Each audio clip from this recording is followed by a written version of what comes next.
Welcome again. This another wonderful floor plan.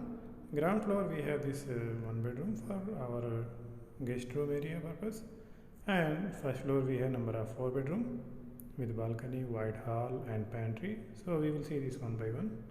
So this is our entrance. This is our step design.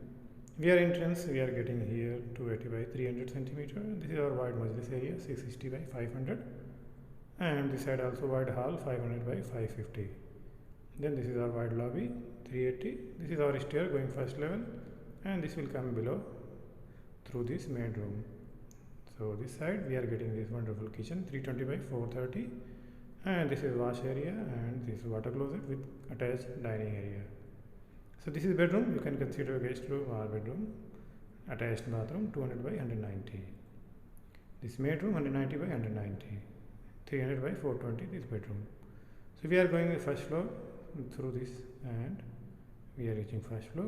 So you can see here this master bedroom 5 meter by 440 cm, and this is our bathroom attached. This is dress area 210 by 270. This is our another bedroom 490 by 430.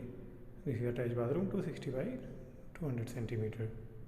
This pantry 340 by 220, and we are getting here. This is our bedroom 490 by 430, and this common bathroom 300 by 2 meter. This 490 by 390 approximate bedroom. So this side very wide hall 3 meter by 720. Through this you can access balcony 316. So this is a wonderful design and projection and pillar circular column, floor to floor, frame to frame design for bedroom window. So you can see this is for design purpose. Just for design purpose. Another everything we have given bathroom ventilation, and everything have been given very much proper way. So this is our, you can see our column layout, everything has been completely arranged in very much proper way. So like and subscribe. Thank you very much.